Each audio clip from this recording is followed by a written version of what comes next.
ज्योत्ना आपको आम YouTube channel को स्वागत करुँगी। आज चलतु गोटे आम नुआ रेसिपी आम घरे करूँ मोमो। तो आपको देखू आम आज मोमोरे कौन कौन सब पकई मोमो तैयारी कर चलते देखिए। एठी पानी नहीं जाइचु 2 कप मैदा पानी रे 2 कप मैदा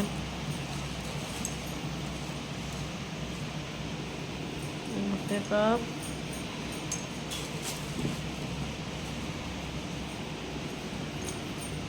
कप मैदा नहीं गलु ताको लुण स्वाद अनुसार दे देइचु। जो मैदाटा पूरा टिके टाण रहा भाया तक रखीदे पूरा पानिया करें ताको आम 20 मिनट रखीदबा।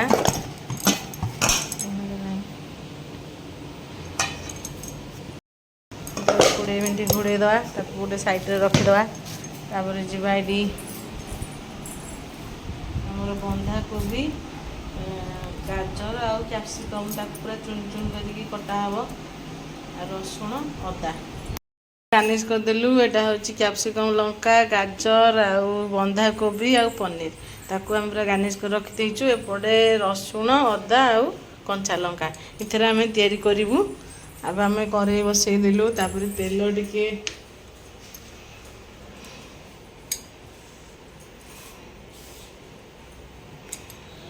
अल्प तेल नबू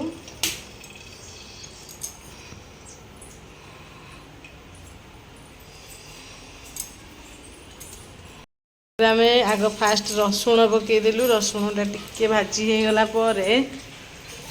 रसुणटा भाजी होगला कंचा लंका को पका हम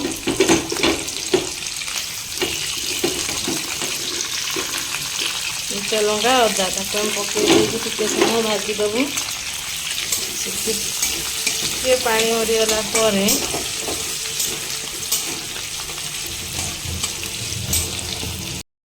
तापर आम पनीर आउ बंधा कोबी गाजर आउ कैप्सिकम लंका को ता देहरे पकईकी ताकू पकईदेबू।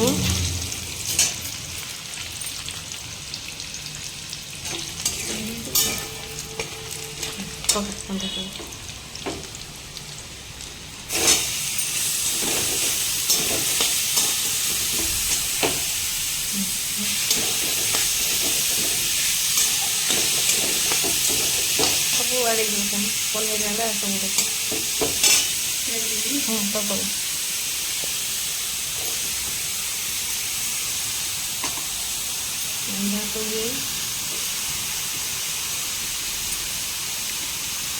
सब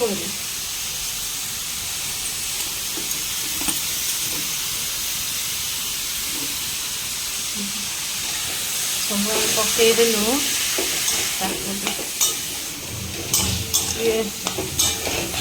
कसी कर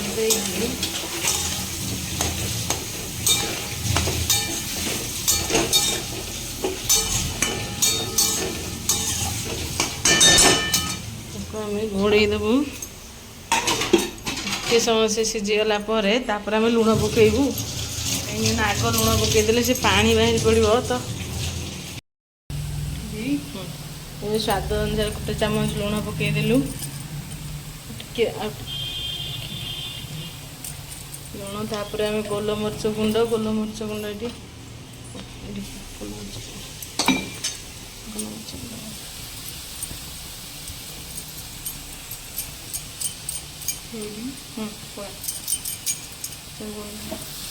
तापर आम गोटे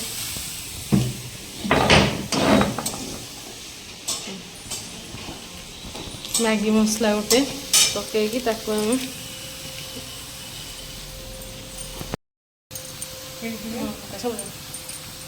गोटे मैगी मसला पकईकी आम सिझे आसला बंद करदेबू गैस। तापर आम जीवु मैदा चकटू मैदा को देखू गुला स्टार्ट करदेलु। ये गुला छोट छोट गुला ताको बेलू आमर मोमो बेला चली 2टा मोमो ये कर तो आमर मसला अच्छी ए मोमो सीझे पानी बसई देती।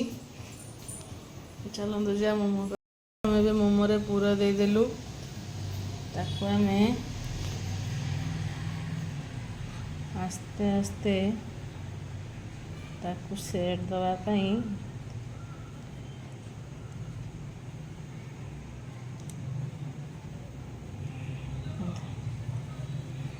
ଏବେ ମୋମୋ ଆମର ତିଆରି ହେଇଗଲା। ଦେଖନ୍ତୁ କେତେ ସୁନ୍ଦର ଭାବେ ମୋମୋ ତିଆରି ହେଇଗଲା। ଆମର ଏବେ ମୋମୋ ଯିବା ବସେଇଦେବା। ପାଣି ପୁରା ତାତି ଗଲାଣି।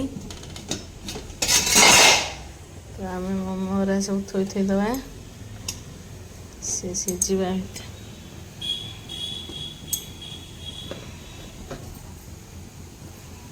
ସେ ସିଝିଯିବ।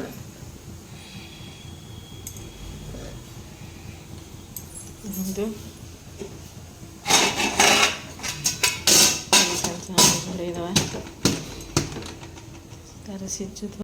ଦେଖନ୍ତୁ ମୋର ଏବେ ତିଆରି ହେଇଗଲା ମୋମୋ ଆଉ ଚଟଣି। ତ ଚାଲନ୍ତୁ ଏବେ ଯିବା ଦବାକୁ କେମିତି ଲାଗୁଛି ତାଙ୍କୁ ପଚାରିବା। ଉଠ ଉଠ ନିଅ ନିଅ ନିଅ କେମିତି ଲାଗୁଛି? ଏ ଚଟଣି ମଡ଼େଇ ଖାଉନ।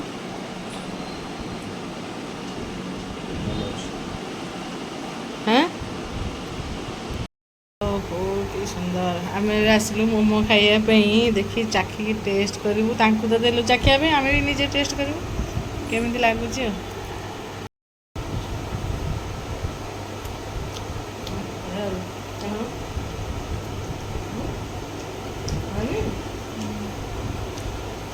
ବହୁତ ବଢ଼ିଆ ଲାଗୁଛି। ଆପଣମାନେ ଘରେ ବି ଏମିତି ବନେଇକି ଖାଆନ୍ତୁ। ଆଉ ଆମକୁ କମେଣ୍ଟରେ ଜଣାନ୍ତୁ ଯେ ମୋମୋ କେମିତି ହେଇଛି ଘରେ ବନେଇକି ଖାଇକି। ଯଦି ଭଲ ଲାଗିଥାଏ ଆମର ଏଇ ରେସିପିଟା, ଲାଇକ୍ ସେୟାର କମେଣ୍ଟ ଆଉ ସବସ୍କ୍ରାଇବ୍ କରିବାକୁ ଜମା ବି ଭୁଲିବେନି। ରଖୁଛି। ଜୟ ଜଗନ୍ନାଥ।